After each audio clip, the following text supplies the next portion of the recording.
शांतकारं भुजंगशयनं पद्मनाभं सुरेशं विश्वाधारं गगनसदृशं मेघवर्णं शुभांगं लक्ष्मीकान्तं कमलनयनं योगिर्ध्यानमिगम्यं वंदे विष्णुविहरणं सर्वलोकैकनाथं। बोलो लक्ष्मी नारायण भगवान की जय। नमस्कार मित्रों, आपका हमारे चैनल में हार्दिक अभिनंदन है। आज हम आपको सुनाने जा रहे हैं श्रीमद् भगवद गीता के तीसरे अध्याय का महत्व। श्रद्धा भक्ति भाव से श्रवण करें।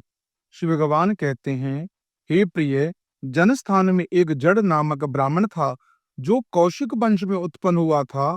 उसने अपना जातीय धर्म छोड़कर बनियों की वृत्ति में मन लगाया। उसे पराई स्त्रियों के साथ व्यभिचार करने का व्यसन पड़ गया था। वह सदा जुआ खेलता, शराब पीता और शिकार खेलकर जीवों की हिंसा किया करता था। इसी प्रकार उसका समय भी बीता। धन नष्ट हो जाने पर वह व्यापार के लिए बहुत दूर उत्तर दिशा में चला गया। वहां से धन कमाकर घर की ओर लौटा। बहुत दूर तक का रास्ता उसने तय कर लिया था। एक दिन सूर्यास्त हो जाने पर जब दसों दिशाओं में उसने अंधकार फैल गया, तब एक वृक्ष के नीचे उसे लुटेरों ने धर दबोचा और शीघ्र ही उसके प्राण ले लिए। उसका धर्म लोप हो गया था, इसलिए वह बड़ा भयानक प्रेत हुआ। उसका पुत्र बड़ा धर्मात्मा और वेदों का विद्वान था। उसने अब तक पिता के लौट आने का राह देखी। जब वे नहीं आया तब उसका पता लगाने के लिए वह स्वयं भी वहां घर छोड़कर चल दिया। वह प्रतिदिन खोज करता, मगर राहगीरों ने पूछने पर भी उसे उसका कुछ समाचार ना मिलता। तदंतर एक दिन एक मनुष्य ने उसे उसकी भेंट हुई जो उसके पिता का सहायक था। उसने सारा हाल जानकर उसे पिता की मृत्यु पर बहुत शोक किया। वह बड़ा बुद्धिमान था।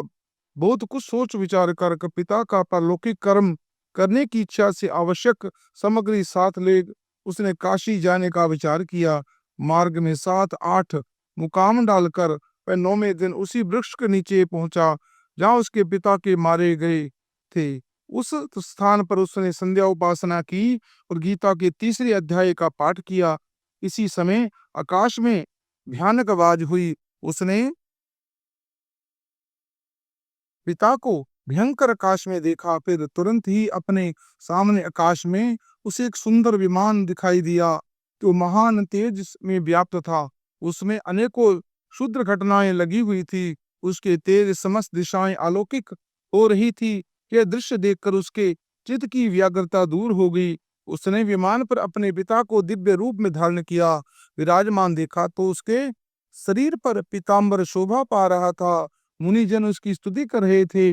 उन्हें देखते ही पुत्र ने अपने पिता को प्रणाम किया। तब पिता ने भी उसे आशीर्वाद दिया। तत्पश्चात उसने पिता से सारा वृतांत पूछा। उसके उत्तर में सब बातें बताकर इस प्रकार कहना आरंभ किया, पुत्र, देवयोग मेरे निकट गीता के तृतीय अध्याय का पाठ कर कर तुमने इस शरीर के द्वारा किए गए दुष्सृज्य कर्म बंधन से मुझे छुड़ा दिया है। अतः अब घर लौट जाओ, क्योंकि जिसके लिए तुम काशी जा रहे थे वह प्रयोजन इस समय तृतीय अध्याय के पाठ से ही सिद्ध हो गया है। पिता ज्यों कहने पर पुत्र ने पूछा, तात, मेरे हित का उपदेश दीजिए तथा और कोई कार्य हो मेरे लिए करने योग्य हो तो बताइए। तब पिता ने उससे कहा, यह नग, तुम्हें यह कार्य फिर करना है। मैंने जो कर्म किया है वही मेरे भाइयों ने भी किया था। इससे वे घोर नरक में पड़े हैं। उनका भी तुम्हें उद्धार करना चाहिए तथा मेरे कुल के लिए जिन लोगों को नरक में पड़े हैं उन सब का भी तुम्हारे द्वारा उद्धार हो जाना चाहिए। यही मेरा मनोरथ है। पुत्र, जिस साधन के द्वारा तुमने मुझे संकट से छुड़ाया है उसी का अनुष्ठान कर कर ही तुम्हें करना उचित होगा। उसका अनुष्ठान कर कर उनसे होने वाले पुण्य नारकीय जीवों को संकल्प देकर उनसे वे समस्त पूर्वज मेरी ही तरह यातना से मुक्त होकर स्वल्प काल में ही विष्णु लोक में परम पद को प्राप्त हो जाएंगे। पिता का यह संदेश सुनकर पुत्र ने कहा, हे तात, यदि ऐसी बात है और आपकी ऐसी ही रुचि है तो मैं समस्त नारकीय जीवों का नरक से उद्धार कर दूंगा। यह सुनकर उसके पिता बोले, पुत्र, एवमस्तु, तुम्हारा कल्याण हो। मेरा अत्यंत प्रिय कार्य संपन्न हो गया है। इस प्रकार पुत्र को आश्वासन देकर उसके पिता भगवान विष्णु के परम धाम को चले गए। तत्पश्चात वह भी लौटकर जन्म स्थान पर आया और परम सुंदर भगवान श्री कृष्ण के मंदिर में उसके समक्ष बैठकर पिता के आदेश अनुसार गीता के तीसरे अध्याय का पाठ करने लगा और नारकीय जीवों का उद्धार करने की इच्छा से गीता पाठ जनित सारा पुण्य संकल्प कर कर दे दिया। इसी बीच में भगवान विष्णु के दूत यातना भोगने वाले नारकीय जीवों को छुड़ाने के लिए यमराज के पास गए।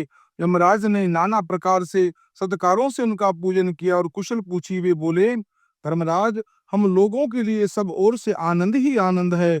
इस प्रकार सत्कार कर कर पितृलोक के सम्राट परम बुद्धिमान यम ने विष्णु दूतों को यमलोक में आने का कारण पूछा। तब विष्णु दूतों ने कहा, यमराज, शेषय्या पर शयन करने वाले भगवान विष्णु ने हम लोगों को आपके पास कुछ संदेश देने के लिए भेजा है। भगवान हम लोगों के मुख से आपकी कुशलता पूछते हैं और ये आज्ञा देते हैं कि आप नरक में पड़े हुए समस्त प्राणियों को छोड़ दें। अत अस्तमेव तेजस्वी भगवान विष्णु का ये आदेश सुनकर यम ने मस्तक झुकाकर उसे स्वीकार किया। मन ही मन कुछ सोचा। तत्पश्चात मनोमंद नारकीय जीवों के नरक से मुक्त होने के कारण का साथ ही वे भगवान विष्णु के वास स्थानों को चले गए। यमराज श्रेष्ठ विमान के द्वारा वहां क्षीर सागर है, वहां पर जा पहुंचे। उनके भीतर कोटि कोटि सूर्य के समान कांतिमान नील कमल दल के समान श्याम सुंदर लोकनाथ जगत गुरु श्री हरि उन्हें दर्शन दिया। भगवान के तेज उनकी शैया पर बने हुए शेषनाग के फणों से मणियों से प्रकाशमान से दुगना हो रहा था। वे आनंद युक्त दिखाई दे रहे थे। उनका हृदय प्रसन्नता से परिपूर्ण था। भगवती माँ लक्ष्मी अपने सरल चितवन से प्रेम पूर्वक उन्हें बार बार निहार रही थी। चारों ओर योगी जन भगवान की सेवा में खड़े थे। उन योगियों की आंखों के तारे आनंद ध्यानस्थ होने के कारण निश्चल प्रतीत होते थे। देव राजेंद्र अपने विरोधियों को परास्त करने के लिए उद्यत से भगवान विष्णु की स्तुति कर रहे थे। ब्रह्मा जी मुख से निकले हुए वेद वेदांत वाक्य मूर्तिमान होकर भगवान के गुणों का गान कर रहे थे। भगवान पूर्णतः संतुष्ट होने के साथ ही समस्त योनियों के द्वारा से उदासीन प्रतीत होते थे। जीवों से जिन्होंने योग साधना के द्वारा अधिक पुण्य संचय किया था, उन सबको एक ही एक साथ में कृपा दृष्टि से निहार रहे थे। भगवान अपने स्वरूप भूत अखिल चराचर जगत को आनंद पूर्ण दृष्टि से आमोदित कर रहे थे। शेषनाग की प्रभा से भासित एवं सर्वत्र व्यापक दिव्य विग्रह धारण किया। नील कमल के समान सदृश श्याम वर्ण वाले श्री हरि ऐसे जान पड़ते थे मानो चांदनी से गिरा हुआ एक आकाश सुशोभित हो रहा हो। इस प्रकार भगवान की झांकी कर कर यमराज अपनी विशाल बुद्धि द्वारा उनकी स्तुति करने लगे। यमराज बोले, संपूर्ण जगत का निर्माण करने वाले परमेश्वर, आपका अंतकरण से अत्यंत निर्मल, आपके मुख से वेदों का प्रादुर्भाव हुआ है। आप ही विश्व स्वरूप हैं, आपके विधायक ब्रह्मा है, आपको नमस्कार है। आपने बल वेग के कारण जो अत्यंत दुर्गम प्रतीत होते हैं, ऐसे दानव इंद्रों का अभिमान चूर्ण करने वाले भगवान विष्णु को नमस्कार है। पालन के लिए सर्वतत्व शरीर धारण करने वाले विश्व के आधारभूत हे नारायण सर्वव्यापी हरि को नमस्कार है। समस्त देहधारियों की पातक शक्ति को दूर करने वाले परमात्मा को प्रणाम है। जिनके ललाट वर्ती नेत्रों के तनिक सा खुलने पर भी आग की लपटें निकलने लगती हैं, उन रुद्र रूपधारी आप परमेश्वर को नमस्कार है। आप संपूर्ण विश्व के गुरु आत्मा और महेश्वर हैं। अतः समस्त वैष्णव जन्मों का संकट से मुक्त कर कर उन पर अनुग्रह करने वाले आप माया से विस्तार को प्राप्त हुए अखिल विश्व को व्याप्त होकर भी कभी माया अथवा उनसे उत्पन्न होने वाले गुणों से मोहित नहीं होते। माया तथा माया जनित गुणों के बीच में स्थित होने पर भी आप पर उनमें से किसी का प्रभाव नहीं पड़ता। आपकी महिमा का अंत नहीं है, क्योंकि आप असीम हैं। फिर आप वाणी के विषय से कैसे हो सकते हैं? अतः मेरा मौन रहना ही उचित है। इस प्रकार की स्तुति कर कर यमराज ने हाथ जोड़कर कहा, हे जगत गुरु, आपके आदेश के अनुसार उन जीवों को गुण रहित होने पर भी मैंने छोड़ दिया है। अब मेरे योग्य और जो कार्य उसे बताइए। उनके जो कहने पर भगवान मधुसूदन मेघ के समान गंभीर वाणी द्वारा मनोभाव अमृत से सींचते हुए बोले, हे धर्मराज, तुम सबके प्रति समान भाव रखते हो, लोगों के पाप से उद्धार कर रहे हो। तुम पर देहधारियों का जो भार रखकर मैं निश्चित हूँ, अतः तुम अपना काम करो और अपने लोगों को लौट जाओ। जो कहकर भगवान अंतर्ध्यान हो गए। यमराज भी अपनी पुरी को लौट आए।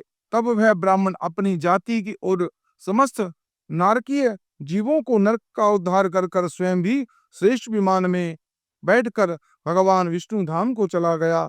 मित्रों, जिस प्रकार श्रीमद् भगवद गीता के तृतीय अध्याय का रस पान करता है, उनके समस्त पाप नष्ट हो जाते हैं, पितृ दोषों से मुक्ति मिलती है। इस कथा को आप अपने इष्ट मित्रों को शेयर करें, पुण्य के भागी बने और इस चैनल को सब्सक्राइब करें, लाइक करें और कमेंट बॉक्स में हम लक्ष्मी नारायण अवश्य लिखें।